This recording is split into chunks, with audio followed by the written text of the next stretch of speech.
¿Qué creen que no había puesto a grabar y apenas estoy poniendo? Perdónenme. Entonces, esta idea de lo que yo estoy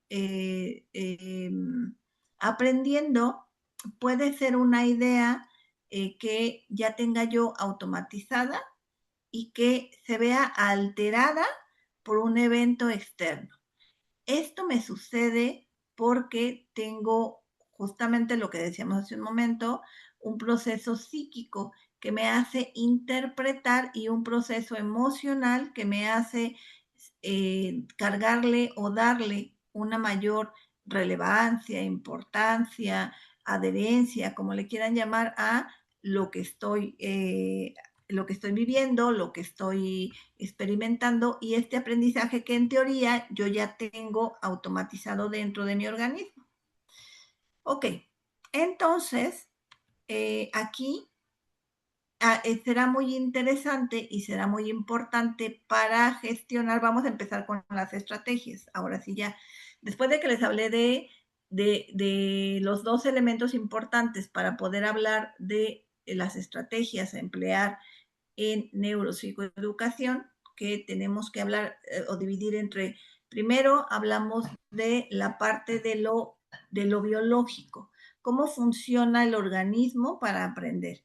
Y esa primera parte la estuvimos viendo en las dos sesiones previas, donde hablamos un poquito de cómo funciona el sistema nervioso, ¿qué hace el sistema límbico? ¿Te acuerdas? La sesión pasada hablábamos un poquito también del sistema límbico y de qué hace este sistema límbico y de cómo produce o cómo no produce procesos específicos para que yo aprenda o yo pueda guardar información. Y el día de hoy hablamos de el conductismo, de cómo este condicionamiento y estas emociones van a intervenir en cómo yo interpreto, cómo yo proceso y cómo yo emito estos productos o estas referentes que yo tengo que emitir y que llamamos nosotros aprendizaje. Cómo yo evidencio que esta interpretación de una suma me lleva al resultado correcto y eso será el aprendizaje. Y entonces necesito estímulos, necesito que para que yo pueda aprender e integrar todo esto que acabamos de hablar, necesito estímulos. La atención, toda nuestra atención, que es uno de los procesos psicológicos que necesito para aprender, toda la atención depende de los estímulos que se reciben.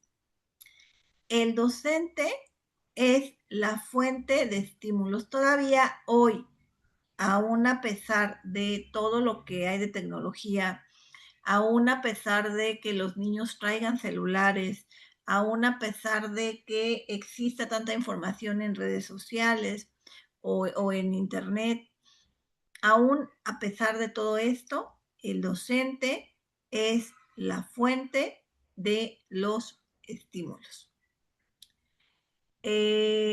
A partir de 20 minutos de que el docente está hablando, los alumnos suelen desconectarse. Para que esto no ocurra, hay que estar recuperando constantemente la atención. Y estoy hablándoles de 20 minutos de estudiantes no chiquitos, no niños de preescolar, no niños de primaria, sino ya de estudiantes de un nivel más alto, tal vez secundaria, preparatoria. Tenemos 20 minutos de atención o de que es el tiempo que se ha tomado de la explicación de un docente para que se le ponga atención y después ya no. Entonces, los estímulos que tú empleas en tu proceso educativo van a depender mucho de lo que tú decides. ¿Qué quieres ponerles? ¿Qué decides colocarles? ¿Cuáles son los estímulos que decides ponerles a tus alumnos? ¿Cuáles son los recursos que tiene el docente para estos estímulos? Dependiendo de los estímulos que tú uses, va a ser lo que generes de atención del alumno. Y el paso número 1 para el proceso de aprendizaje es que tus niños estén atentos. Y esta atención entonces nos llevará al desarrollo de emociones también. Y estas emociones nos servirán para fijar o para desechar este aprendizaje. Uno de los recursos que tú tienes como docente son los movimientos. Si tú te mueves por el aula, si tú caminas por el salón, si tú mueves las manos, si tú escribes en el pizarrón, si tú, si tú presentas, si tú haces algo tuyo, por ejemplo, si hoy inicias la clase no al frente del salón, sino a lo mejor en la parte trasera, y de ahí empiezas a hablar. Si el día de hoy traes una pelota en la mano, por ejemplo, y entonces el alumno empieza a percibir que traes un objeto en la mano, vas a tener su atención. Si tú traes un peluche diferente y que lo ocupas en algún momento para trabajar algo, vas a tener su atención. ¿Por qué? Porque el alumno, el primer foco de atención que va a tener cuando tú empieces a hablar, vas a ser tú. ¿Cuánto tiempo quieres tener su atención? Eso lo decides tú. ¿Cómo lo decides? A través de cambiar de posiciones, de acercarte a un grupo y hablar con ese grupo más cercanamente, de moverte por todo el aula, obviamente no como si hubieras tomado 5 tazas de café, sino solamente moverte. Todos estos factores van a hacer que la persona focalice su atención sobre de ti. Inténtalo. Si no lo haces, inténtalo. Te aseguro que te va a sorprender empezar a ver la reacción de tus alumnos. La segunda estrategia que tienes tú para hacer que tu alumno tenga esta atención sobre lo que tú quieres que la tenga. Los gestos corporales de tus manos, de tu rostro, comunican emociones y sentimientos y también pueden fomentar la expresividad y el dinamismo en tus alumnos. ¿Cómo haces cómo gesticulas? Los va a llevar a que tengan un proceso de interés por ti y si no gesticulas tanto, los va a llevar también a que pierdan este interés. El tercero es el contacto y movimiento de la mirada. La mirada es un factor clave para interactuar en el aula. El docente deberá de practicar un barrido ocular con la totalidad de los alumnos, evitando solamente enfocarse en un grupo de alumnos o en un sector de la clase. Y funciona mucho mirar a los chicos al rostro. Funciona mucho verles las caras cuando estás hablando. Y hasta te dicen, fíjate que a mí me pasa, cuando yo volteo a ver a algún chico en particular y les hablo sobre un tema, me dicen, ¿me está preguntando a mí? Y les digo, no, la reflexión es para todo el grupo. Y esto lo hago, por ejemplo, cuando tengo alumnos muy inquietos que me acerco hacia ellos o desde el escritorio les digo, por ejemplo, habría que reflexionar, pero solamente veo a un alumno, no a todos. Habría que reflexionar no sé, que el diagnóstico que estamos haciendo cubra con todos los parámetros para emitir este diagnóstico. ¿Estás seguro que los estás cubriendo? Y me hago esta pregunta y volteo a ver solamente al alumno que está riéndose o que está jugando. Y entonces, cuando hago esto, incluso este alumno dice, sí, los cumplí, sí, lo hice, sí. Y lo que le digo es, no te pregunté. O sea, no es para ti. Contéstame, pero no es necesariamente para ti la pregunta. Entonces, se las hago al grupo. La pregunta es abierta a todo el grupo para que todo el grupo me conteste. Pero si tú me quieres contestar, adelante. Y a veces hago de esta manera que participe algún alumno que está más distraído o que regularmente no participa. La voz, en gran parte de la comunicación, la manejamos a partir del lenguaje oral. La voz del docente es un elemento que capta el interés, el ritmo, el tono, el timbre, variaciones de intensidad. Es lo que tendremos que estar trabajando cuando hacemos estas exposiciones plenarias, sobre todo cuando trabajemos con alumnos más pequeños. Entre más pequeños, más más expresivos tenemos que volvernos. Pausas. Las pausas como instrumentos que rompen la uniformidad y que fomentan la atención. Entonces, lo máximo, acuérdate que te dije, lo máximo que podemos tener son 20 minutos en alumnos ya más grandecitos y si a la mitad le metemos una pausa, entonces tal vez podamos tener 30 o 40 o si cada 10 minutos metemos una pausa con una pregunta, ok, les explicas y ahora contesta esta pregunta de lo que te expliqué y entonces les das 5 minutos para que la contesten y les dices, a lo mejor contéstala con un dibujo. Y entonces hace el dibujo y ya, ¿no? Detiene el dibujo. Y mientras hizo el dibujo, que fueron 10 minutos o 5 minutos, ok, retomas en los 10 minutos siguientes otra vez 10 minutos de exposición o de explicación. Las interacciones. Las interacciones que hacemos de alumno-docente, de docente-alumno, de docente a grupo y de alumno a alumno.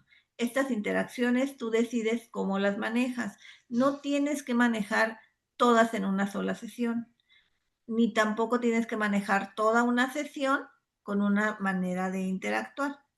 Puedes empezar la interacción docente-alumno y después pedir, ok, ahora vete con un colega, con un compañero y discute esto. Anoten en su cuaderno cada uno la discusión que tiene y posteriormente regresan a su lugar y continuamos de docente a alumno. Y luego cambiamos de docente a grupo, del docente a darle la instrucción a todo el grupo y aterrizas con aquellos que requieren más atención, que estés más focalizado. Cambiar el canal sensorial. Esto es muy importante, sobre todo en alumnos más pequeños. Pero fíjense que a veces le damos mucho a los alumnos pequeños, es decir, cuidamos mucho esto en preescolar, cuidamos mucho esto en educación, en la educación básica, y cuando vamos subiendo de nivel educativo, pensamos que los alumnos de preparatoria, de universidad, de secundaria, ya no requieren estos cambios de canales sensoriales. ¿Y qué crees? Que sí los requieren. Regularmente usamos un solo canal durante toda la clase, pero si usamos más canales, tendremos más atención y facilitaremos que la retención de la información sea más duradera. Que esta idea de que el alumno pueda estar leyendo, por ejemplo, lee un texto y después ese mismo texto yo se lo pongo en un video y luego le pido que de ese mismo video me haga una infografía, ya tengo el mismo contenido a través de 3 canales diferentes. Tengo el canal la lectura visual, tengo el canal auditivo porque escucho el video y tengo el canal kinestésico porque lo puse a hacer este dibujo o esta infografía del material. Y entonces, si yo hago esta actividad con estos 3 canales, te das cuenta que incluso estoy fomentando la inclusión de los diferentes estilos y de preferencias de cada uno de mis alumnos. Entonces, habrá que tratar de ir buscando estos elementos. ¿Sale? Ok. Les voy a colocar las actividades que tenemos que hacer. Sí, voy, Paloma. Les voy a dejar qué actividades tenemos que hacer y voy para el chat, ¿sale? Para empezar a ver preguntas y que hagamos la discusión de la noche de hoy. Ok. ¿Cuáles son las actividades de esta semana? Tenemos 2 actividades. La primera es una infografía digital. Si tú quieres hacerla a mano, está perfecto. A mí me encantaría que fuera a mano, pero también sé que es mucho tiempo y que a veces no lo tenemos. Entonces, puedes hacer una infografía digital. Vas a observar el video que se llama ¿Qué nos enseña la neurociencia sobre la memoria? Y ahí nos explica cómo recordamos, cómo guardamos, cómo evocamos y cómo recuperamos la información que tenemos guardada. Y ahí nos dice también por qué a veces no podemos recordar cosas. Entonces vas a revisar este video y nos vas a hacer una infografía digital de él. Como tú la quieras hacer. La puedes hacer con inteligencia artificial, la puedes hacer con Canva, la puedes hacer con Publisher, con lo que a ti más te guste. La actividad 2 de esta semana es observar el video, más abrazos, menos gritos para educar y reflexionar lo relevante dentro de tu escenario docente. Es lo que te voy a pedir que trabajes esta semana. Te quiero, te quiero dejar para hoy esta reflexión. Y entonces me gustaría que pensáramos esto, porque educar en el amor y no en el miedo a los niños. Y que respondiéramos esta pregunta, ¿por qué estaríamos educando en el amor y no en el miedo a los niños? Y cuando digo niños no me refiero a preescolares, me refiero a todo nuestro sistema educativo. ¿Por qué sería importante educar, enseñar al otro en el amor, en la comprensión, en la ayuda, en la cooperación y no en esta parte del miedo que era como educábamos en algún momento y que a veces algunos docentes aún lo seguimos manejando? Entonces, en ese sentido, me gustaría mucho que pensáramos un poquito en qué podemos hacer para llegar a esto, ¿no? A esta pregunta de por qué tendríamos que estar haciendo esto. Paloma, tengo una, no sé si pudiera darme alguna orientación, pues yo tenía un alumno de tercero de primaria y le daba clases de regularización. Tuvo un accidente en el que perdió 3 deditos de su mano derecha. ¿Cómo podría ayudarlo y que se anime? Ok, sí, Paloma. Perdió 3 dedos. ¿Qué dedos perdió, Paloma? ¿Aún puede agarrar lápiz? Ya no.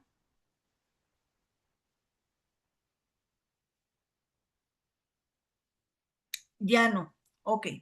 Entonces, ¿qué dedos perdió, Paloma?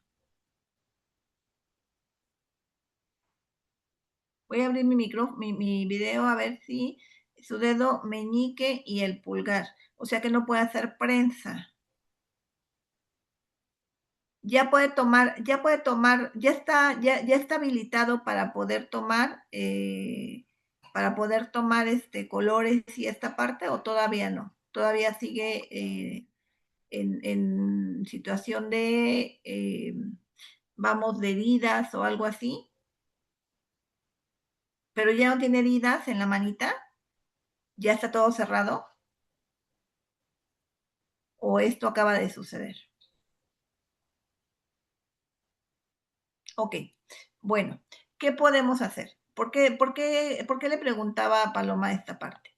Ok, es importante, ahorita lo primordial para él son 2 cosas. Lo primordial para él, lo primero, acuérdense que yo les dije que primeramente somos biológicos, seres biológicos. Entonces, lo primero para él es que se componga o que tenga esta salud biológica, que tenga esta estabilidad biológica y que ya no tenga una exposición a que se le pueda infectar algún puntito, a que se le pueda agravar la situación o la condición. Entonces, lo primero será dejar que pase esta parte. Pero, ¿qué podemos hacer con él? Por ejemplo, él aún va a poder escribir, solamente que ya no puede hacer prensa. Tendrán que ver con papás si le van a colocar prótesis o si va a estar sin prótesis, ya sea cualquiera de las dos. Si se le va a colocar prótesis o no, tendrá que entrar a un proceso de rehabilitación. Este proceso de rehabilitación fisiológica nos llevará a aprender a trabajar con los dedos que le quedan y con los dedos que tiene, o a usar una prótesis. Cualquiera de las dos va a tener que ser trabajo de rehabilitación. Lo que tú puedes hacer después de que los papás decidan si va a tener prótesis o no y de que haya sanado sus heridas, entonces lo que podrás hacer es empezar a trabajar con estrategias diferentes. Primero habrá que trabajar psicomotricidad para que él aprenda a trabajar con estos dedos que tiene. ¿Y cómo podemos trabajar eso? Eso lo podemos trabajar con algo que se llama pinturas a dedo. No sé si lo han trabajado. Quien es maestro de preescolar ya sabe qué son las pinturas a dedo. Y son como pastitas, son como si fueran pinturas Vinci, pero más espesitas. Entonces lo que vas a hacer es trabajar con él primero para empezar a desarrollar motricidad. ¿Por qué? Porque los dedos que tienen que aprender a hacer la función de los dedos que ya no tiene. Ya no puede hacer prensa y para agarrar el lápiz necesitamos hacer prensa. Este dedo, que es uno de los que pierde, es esencial para poder agarrar, para poder hacer la función de prensa. Él ya no puede hacer esta función, entonces tendrá que suplir este dedo, que es uno de los esenciales que pierde, con la función que tengan algunos otros dedos. Entonces, en algún momento él tendrá que aprender a sujetar el lápiz o sujetar algo, la cuchara para comer, sin el uso de o habilitar la mano izquierda, cualquiera de las dos. También habilitar la mano izquierda es un proceso de neuroplasticidad, que fíjate que puedes empezar a trabajar con eso. Yo te diría que lo hagas ambidiestro, que lo hagas que utilice las dos manos. Entonces, mi sugerencia sería esa, que trabajaras con las dos manos, no con una, que trabajaras con las dos. Y que fueras trabajando para que también se trabaje con ellos las, una técnica que se trabaja como espejo. Han escuchado esta parte del miembro fantasma, donde algunas personas que han perdido un miembro creen que lo siguen teniendo. Y ¿por qué lo creen? Porque el cerebro sigue pensando que lo siguen teniendo. Entonces, para rehabilitar partes del cuerpo que por un accidente o por algo quedaron sin uso, que es la manita, ahorita la manita no va a hacer todo lo que hacía. Entonces, va a estar haciendo cosas, a lo mejor tú dices, ¿cómo que no agarras el vaso, por ejemplo? ¿Cómo que no agarras? Va a dejar de hacer muchas cosas. Entonces necesita empezar a rehabilitarse, pero se va a rehabilitar a partir de esta otra. ¿Por qué? Porque acuérdense que nosotros tenemos dos hemisferios y funcionan cruzados, pero tenemos algo que se llama neuroplasticidad. Esta neuroplasticidad es la posibilidad de que mi cerebro coordine de manera pareja las dos partes y que esta le enseñe a esta cómo escribir y que esta le ayude a esta a encontrar una manera diferente de trabajar con los dedos. Entonces, aquí, número uno, yo te diría que empieces a habilitar al niño como ambidiestro, es decir, con el uso de las dos manos. ¿Cómo? Primero, psicomotricidad en ambas manos. ¿Cómo trabajamos psicomotricidad?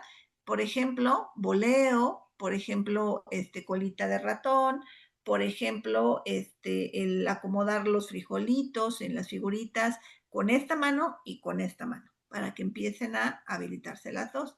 Y después empezar a meter la pintura a dedo, por ejemplo, para empezar a rellenar ya con el dedo las figuras en una imagen. Por ejemplo, le imprimes imágenes y trabajas con el dedo. También puedes trabajar si es un chico que tiene que seguir en la escuela, pueden empezar a trabajar con estrategias verbales para que él tenga un dictador y entonces le dicte al dictador lo que quiere escribir, mientras se habilita esta posibilidad de que pueda escribir con la mano izquierda o que pueda escribir con ambas manos. Y por ahora yo te diría que esto es para cuando ya pueda empezar a trabajar, Y por ahora yo te diría que lo que tendrías que trabajar a lo mejor como soporte emocional, aquí no como soporte educativo, no puedes hacer nada como soporte educativo hasta que sus heridas hayan sanado. Pero lo que sí puedes hacer es eso, ser soporte emocional. Como soporte emocional, creo que lo que puedes hacer es que él entienda o que él se dé cuenta que la vida está llena de situaciones de cambio, que el cambio es parte importante de lo que nosotros somos y de cómo vamos a ir transitando en todo el proceso de vida. Y que los cambios a veces parece que están mal, pero que parece que están mal, no siempre es tan malo como a veces lo alcanzamos a pensar. Y cuando lo vivimos nos damos cuenta que no era tan malo, que cambió, que sí cambiaron las situaciones, que cambiaron las cosas, pero que nos adaptamos a hacerlo de una manera diferente.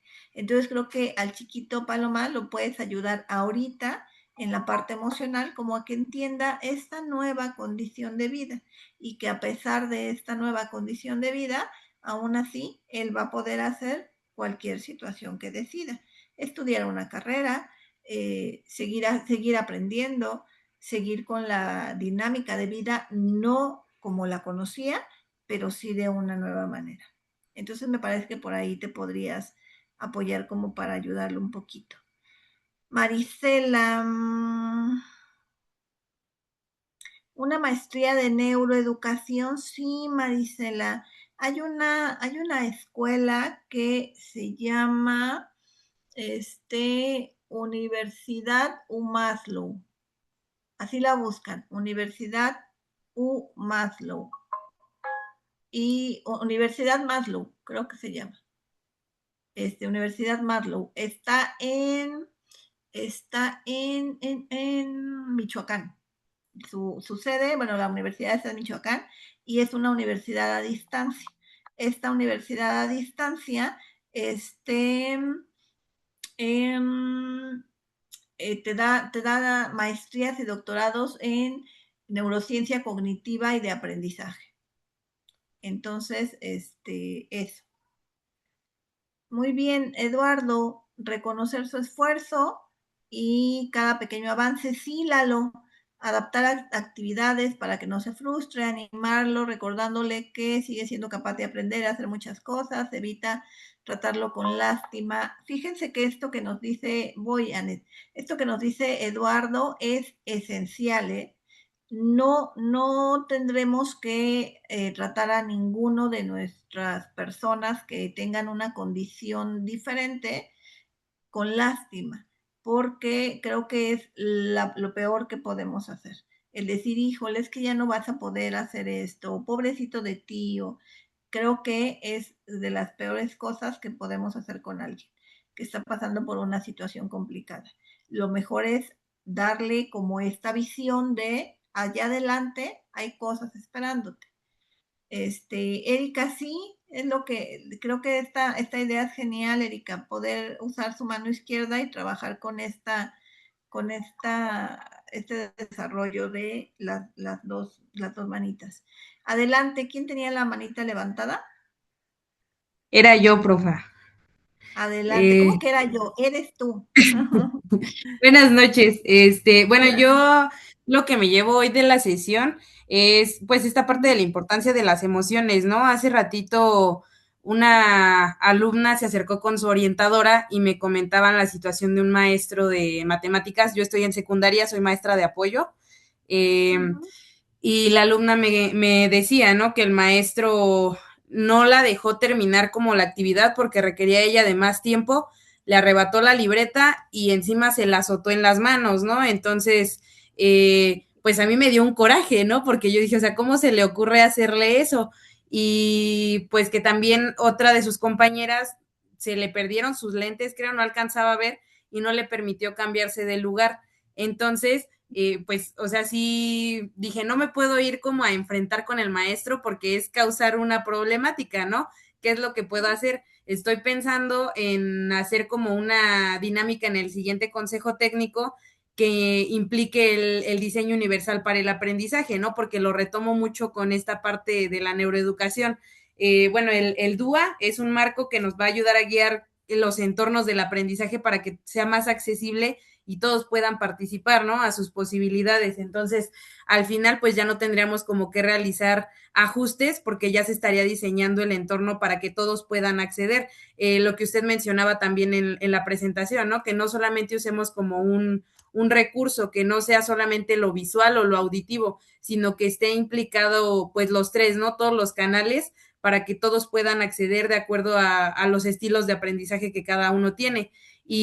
Por ejemplo, una de las pautas que retomo mucho del DUA también y que se relaciona con esta parte de las emociones es el principio uno que habla del compromiso, ¿no? Entonces, cada uno de estos pues tiene diferentes pautas, que por ejemplo la primera es aceptar intereses e identidades, el esfuerzo y la persistencia, la capacidad emocional. Entonces, por ejemplo, esta parte del compromiso menciona, el afecto representa un elemento crucial en el proceso de aprendizaje y los estudiantes difieren notablemente en lo que despierta su motivación y entusiasmo por aprender. Los estudiantes deben poder mostrar su yo auténtico en el entorno de aprendizaje y encontrar conexiones con lo que más importa en sus vidas. El marco DUA enfatiza la idea de la variabilidad del estudiante y las identidades múltiples e interseccionales de los estudiantes. Son una capa esencial para reconocer plenamente la noción de variabilidad del estudiante. Y, por ejemplo, una de las funciones ejecutivas que mencionan es reconocer expectativas, creencias y motivaciones. Entonces, voy a buscar como un ejemplo en concreto de ese principio para que quede como más clara, ¿no? Dice que podemos usar pictogramas, crear un mural emocional, un diálogo en círculo, tarjetas de emociones, juegos de roles, un diario emocional o trabajar el mindfulness, ¿no? Entonces, pues yo creo que sí es muy, muy importante como que retomemos esta parte porque pues al final de cuentas nosotros estamos como marcando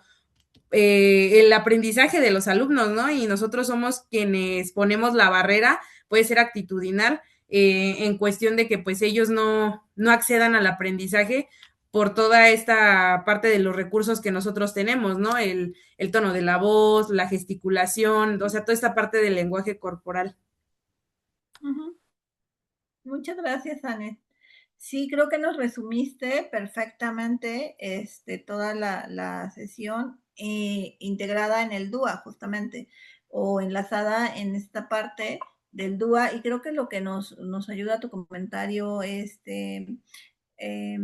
Anet, es a tener como esto aterrizado y cómo lo hacemos en el aula, ¿no? Cómo le damos operatividad. Y creo que lo que nos acabas de platicar es cómo lo haces operativo, cómo lo haces operacional para el escenario áulico, cómo lo llevas a ya el salón de clases. Y en este momento al consejo técnico que nos dices, ¿no? Entonces, justamente, fíjense que hay una infinidad de situaciones una infinidad de situaciones que nos llevan a pensar en que fíjense que es que tenemos una situación bien compleja, que creemos que los docentes tienen una regulación emocional y un autoconocimiento de sus emociones y no existe, no en todos los docentes. Tendría que existir en los docentes, pues yo les diría, no lo sé si tendría, porque también son personas, somos personas. Y también a veces nos cansamos y también a veces gritamos y también a veces estamos muy molestos y entonces habría que pensar, habría que pensar entonces también qué es lo que o con qué recursos podemos gestionar el enfrentarnos al otro. La labor docente, y aquí algo que les voy a decir, docentes, colegas, es que un gran número, no sé si esto lo sepan ustedes, pero un gran número de las personas que tienen trastornos psiquiátricos, no problemas, no problemas de emociones, no, trastornos psiquiátricos son docentes. Es una se han hecho estudios sobre qué profesiones son las que tienen mayor cantidad de trastornos psicológicos y aparecen los docentes. Y esto no es casualidad. Este indicador es justamente, o esto se genera porque todo el día, ustedes están interactuando con personas. Todo el día y todos los días. Y todo el día y todos los días están tocando emociones de las personas. Y todo el día y todos los días están también interactuando con sus emociones de ustedes. Entonces, imagínense también lo complejo, bueno, no se lo imaginen, ustedes lo viven. Vean lo complejo que es eh, trabajar mis emociones, las mías, las emociones del niño que tengo enfrente, las situaciones complicadas y complejas que se viven en mi escuela, en mi contexto, en mi familia, con mis papás del grupo. Entonces piense y analicemos un poquito de por qué a veces los maestros perdemos el control, porque a veces las situaciones nos rebasan. ¿Tendría que ser así? No, no tendría que ser así. Pero es bien complejo que no sea así. Miren, por ejemplo, dice aquí Erika, ella tiene trastorno de ansiedad y toma medicamento. Le cuesta mucho trabajo comprender sus emociones. Ok, y bueno, pues justamente eso, Rubén, habrá que aprender o habrá que llevarnos el día de hoy la idea de cambiar nuestra práctica pedagógica, pero desde el comprender qué está pasando en mi aula, pero también desde comprenderme a mí, desde comprenderme yo, qué es lo que yo necesito, qué es lo que cómo yo me siento, y también entender que yo soy un ser humano, ¿vale? Eso me gustaría que se llevaran el día de hoy.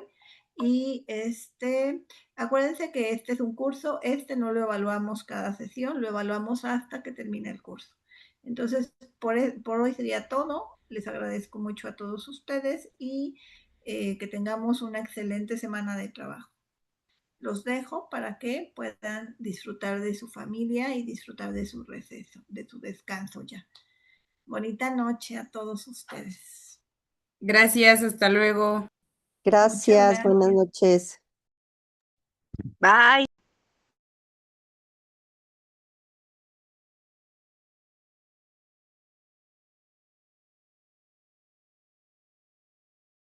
Muchas gracias.